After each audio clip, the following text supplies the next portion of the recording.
તમે બેહો. આ તે આ બેઠો જો આ તમારા હાટું કરિયાણું લઈને આવ્યો. હા ઉભા રહ્યો. હું ઊભા રહીને હું કાંઈ કરું? નહીં, આ લ્યો. ઊભા રહ્યો ક્યાં જાવું પણ? ક્યાંય નહીં, નીચે જાવું તમે સાનું લ્યો. પણ ક્યાં જાવ જય છો? માતાજી એમ. કા? બસ જય માતાજી, તમારું ભાઈ સૌનું સારું કરે. વાહ માતાજી બધાયનું સારું જ કરે એમ, છે. બરોબર ભાઈ, હું તો શું કરવાનું હતો એને એને રહ્યા હતી. આ દેવને સારું લાગે એવું વાત નથી. આ મારા કુળદેવ માથે આધાર રાખીને કામ કરું છું હું. એમ દેવલે એવું નથી, પણ આમ ભાવથી મનની અંદર થાય છે એમ કે આ તમે આમ ખુશીથી ક્યાંથી જાય ધક્કો ખાધો મારી અમે જુનાગઢ થી આવ્યા. એટલે એમ કહું છું એ કલાક અહીંયા થાય તમારા ઘરે ભૂખતા. સ્પેશિયલ તમને દેવા માટે જ આવી હો. હા મને ખબર છે ને દેવા દાદા ને આપણે બધું જે પણ કરિયાણું 1 મહિના પહેલા આપ્યું હતું હવે દર મહિને આપી જાય. ખાવા પીને આ પોતે દળી દે છે એમ. પણ હવે લોટ લઈ આવું છું. હવે દરવાની ઉપાધિ નથી. એ ને ના કા બરોબર ને?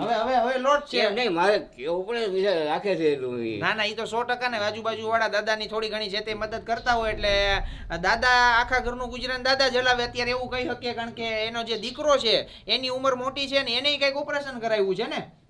આ પગનું ઓપરેશન કરે.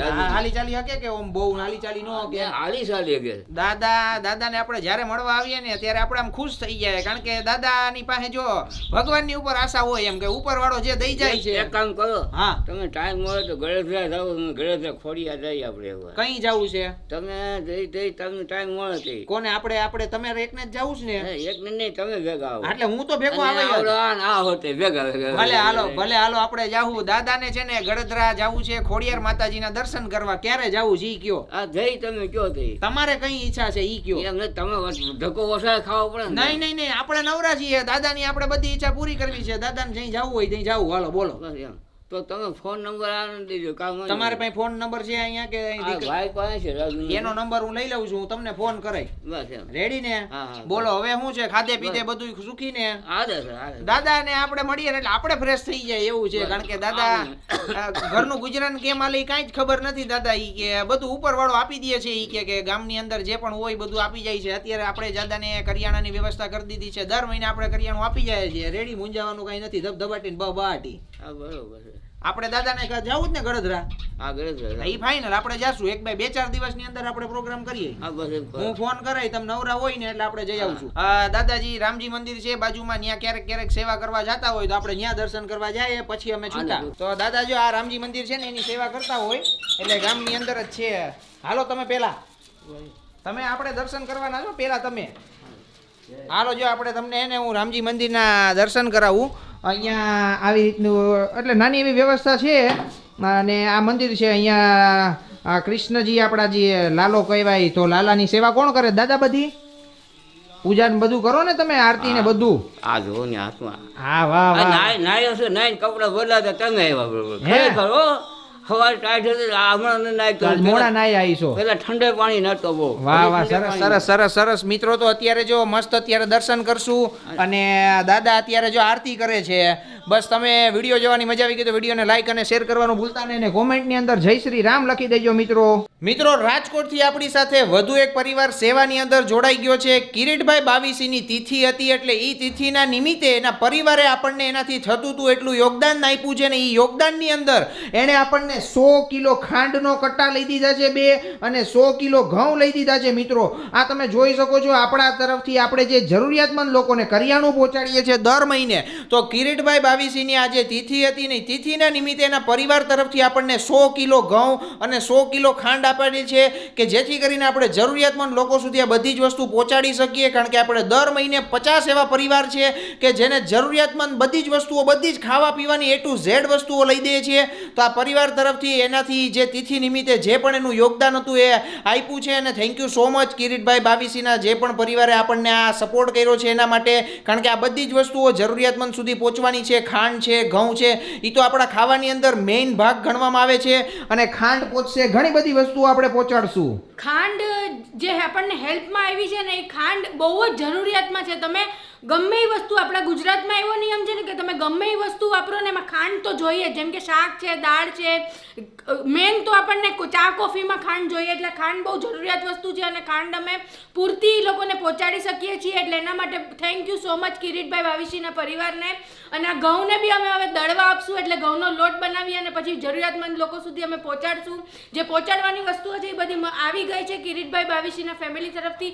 Thank you so much Kiritbhai ભાવિશીના ફેમિલી. 100%. એટલે તમે પણ જે આપણા વ્યુઅર્સ છે, આપણા ફોલોઅર્સ છે, વિડીયો જોતા હોય તો થેન્ક યુ સો મચ. એમના પરિવારને લખી દેજો, કારણ કે તિથિ નિમિત્તે જે પણ એના તરફથી થતું હતું એ બધું જ કર્યું છે. અને આ તો એક જરૂરિયાતમંદ લોકોને આપણે પહોંચાડવાનું સેવાનું કામ છે ને સેવાની અંદર ક્યાંક ને ક્યાંકથી થોડાક સેવા આવતી હોય છે અને એ સેવાને અમને નિમિત્ત બનાવતા હોય છે. તો આવું કાર્ય અમે કરતા હોઈએ છીએ, કારણ કે આપણે 50 પરિવાર જે છે તો એ બધા જ પરિવારોને આપણે A to Z વસ્તુ કરિયાણાની આપીએ છીએ કે એની અંદર બધું જ વસ્તુ આવી જાય છે. ઘઉંનો લોટ આવી જાય, તેલ આવી જાય અને કઠોળ આવી જાય છે, મસાલા આવી જાય છે, ઘી ગોળ બધી જ વસ્તુઓ આવી જાય છે. સાથે સાથે આજે આપણને 100 કિલો ખાંડ મળી છે, 100 કિલો ઘઉં મળ્યા છે. તો આમાંથી ઘણા બધા પરિવારોને આપણે ખાંડ પહોંચાડી શકીએ છીએ, ઘઉંનો લોટ પહોંચાડી શકીએ છીએ. તો થેન્ક યુ સો મચ. અને આવી રીતના બસ સપોર્ટ કરતા રહ્યો, પ્રેમ આપતા રહ્યો, કારણ કે આપણે 50 પરિવારને જે મહિનાનું પૂરું પાડીએ છીએ એટલે 50 પરિવારને આપણે એમ સમજો ને કે એની બધાની જે જઠરાગ્નિ હોય ને એને સંતોષ કરીએ છીએ. કારણ કે 50 પરિવારની અંદર જેટલા પણ ફેમિલી મેમ્બરો હોય, 100 થી 150 ફેમિલી મેમ્બર હોય, તો એ 150 જણાનું આપણે ખાવાનું આપણે આપણા તરફથી પ્રોવાઈડ કરીએ છીએ મિત્રો. તો આની અંદર ક્યાંક ને ક્યાંક લોકો સહભાગી બનતા હોય છે.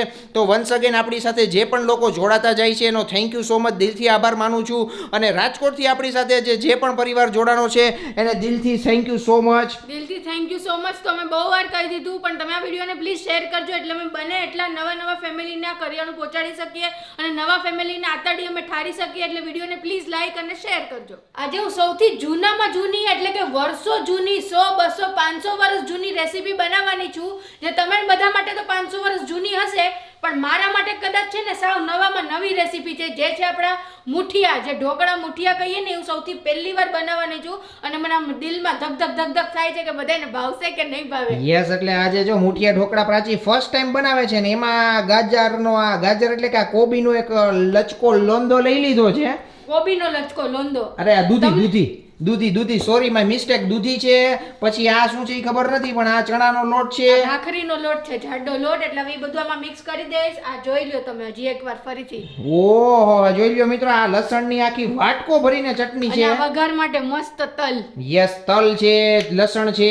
અને પછી મુઠિયા ઢોકળા બનાવવા માટેનો જે વઘાર કરવાની બધી આ પ્રોસેસ છે. એટલે આ લોટ બાંધે છે અત્યારે પ્રાચી. એટલે મારા ફેવરિટ છે મુઠિયા ઢોકળા છે ને, મને બહુ જ ભાવે. આની હારે દહીં હોય ને મસ્ત થોડુંક ઠંડુ, એટલે દહીં યારે મુઠિયા ઢોકળા વઘારેલા હોય એટલે એમાં કઈ ઘટે નહીં. અને અત્યારે જે આ લોટ બંધાઈ રહ્યો છે ને મિત્રો, એ જોવા જેવો છે. કારણ કે આ લોટનો કલર જે આવશે ને એકદમ લાલ ચુંબા જેવો થઈ જવાનો છે. કારણ કે એમાં લસણની ચટણી મિત્રો, આ કદાચ કોઈના ઘરમાં આવીને એટલું લસણ તો ક્યાંય નહીં ખવાતું. આ 3 જણાના મુઠિયા ઢોકળાની અંદર આ એક આખો વાટકો આ લસણની ચટણી છે મિત્રો. આ જોવો ખાલી આ. પણ આની અંદર તમને થોડુંક તો જોઈએ કે નહીં, સ્વાદ તો જોઈએ કે નહીં. આમાં બીજો કઈ સ્વાદ જ ન હોય આ ચટણી અને લસણ સિવાય. ઈ વાત બરોબર, વઘાર હોય આપણો પાછળ. વાત બધી બરોબર છે. તો અત્યારે મુઠિયા ઢોકળાનો જો આ લોટ પ્રાચી બાંધે છે, અને લોટ એટલે એકદમ ખાલી મિક્સ જ કરવાનું હોય. બાકી તો પછી આ જે આને શું કહેવાય, આ ગરમ છે તો ગરમ જ હોય ને. આને સ્ટીમર છે આપણું દેશી જૂનું સ્ટીમર. યસ, દેશી સ્ટીમરમાં થોડોક દગી ગયો, એમાં કાંઈ વાંધો નહીં. પણ મિત્રો જો આ ઢોકળા ખાવા હોય તો આવી જાવ અત્યારે. એટલે બધું નથી નાખવી. શું બધી ચટણી નાખી તો દીધી. હા, રેડી લગાવો ત્યારે. ચાલો જો આ લોટ બંધાઈ ગયો છે મિત્રો. અને મુઠિયા ઢોકળામાં પછી હવે મુઠિયા બનાવશું ને પછી આમાં મૂકી દેવું બફાવા માટે. એટલે મુઠિયા રેડી થઈ જાય પછી વઘારી નાખશું. તમે મુઠિયા ઢોકળા બનાવતા હોય તો કોમેન્ટ કરજો. બાકી આના સિવાયનું કંઈ નાખતા હોય તો કોમેન્ટ કરજો. ઘણા લોકો બીજું કંઈક નાખતા હોય, ચોખા ને એવું કંઈક નાખે, ખીચડી ને એવું બધું. ખીચડી ને એવું નાખે, એનાથી થોડાક નરમ થાય. પણ આજે મેં ખીચડી નથી બનાવ્યું, એકદમ એનો પહેલી વાર બનાવું છું ને, એટલે બધા કાંઈ નથી કરવું, અમને એમને મત બનાવી નાખું. બને તો ઠીક, બાકી કોને ખબર, ભગવાન ભરોસે. હા, બધું ભગવાન ભરોસે ચાલે કા. યસ, અત્યારે હવે જો લોટ બંધાય અને આપણા જે મુઠિયા ઢોકળા છે ને એ બનવા માંડ્યા છે. પણ હવે આ બધા છે ને અલગ અલગ શેપના બને છે ને એમાં જે પેલું બનાવ્યું ને એ તો એકદમ પ્રાચીન જાડું ગળદા જેવું બનાવ્યું હતું. પણ તમને તો તમે બનાવો ને એક કામ કરો, તમે શિખામણ બહુ આપો છો બધાને. શિખામણની વાત નથી, હજુ હજી જાડું કર્યું ઈ પતલું કર ને તો જ ચડશે, પછી આ ચડશે નહીં. કરું બધું ધીમે ધીમે થાય ભાઈ, પહેલી વાર છે. તમે તો યાર તમારી વાતો જ આવી હોય. ના ના એ વાતું નહીં, પણ તું આમાં શું છે કે આ પતલા હોય ને તો વધારે મજા આવે ને એમાં પાછા હે ને આ થોડાક આપણે વઘાર કરીએ, એમાં થોડોક આપણે ક્રિસ્પી કરીએ, એમાં ડુંગળીનો વઘાર કરીએ ને એવું બધું થાય ને તો એ ખાવાની ઓર મજા આવે. એટલે જો આ બધું થાય છે, આવું બધું પ્રોસેસ થઈ ગઈ છે. હવે આ ચડી જાય ને પછી હું તમને બતાવું. રેડી ને?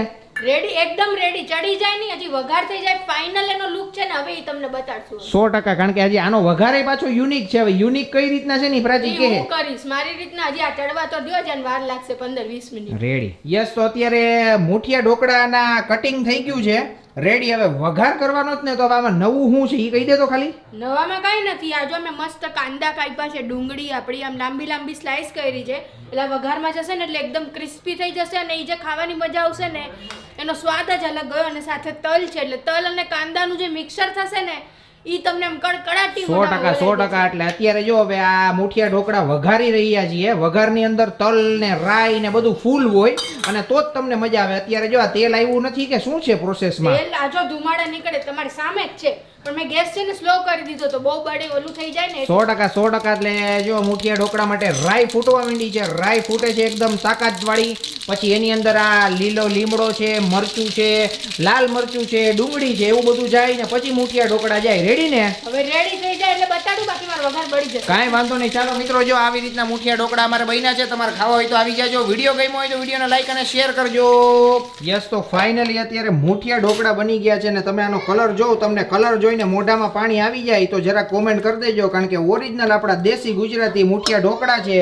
સાથે અહીંયા આપણું દેશી ખાટું મીઠું દહીં છે અને દહીંની સાથે ખાટી મીઠી લીલી મીઠી ચટણી છે અને આદ્યા છે. હે ને? આદ્યા રડે જ છે ક્યારની, જ્યારથી એને આમ દહીં ઘરમાં અમે બોલીએ ને દહીં એટલે અમારો દિવસ દહીં નાખે એવું છે. દહીં નાખે. કાંઈ વાંધો નહીં. ચાલો અમે મુઠિયા ઢોકળા એન્જોય કરીએ. તમે વિડીયોને લાઈક અને શેર કરો.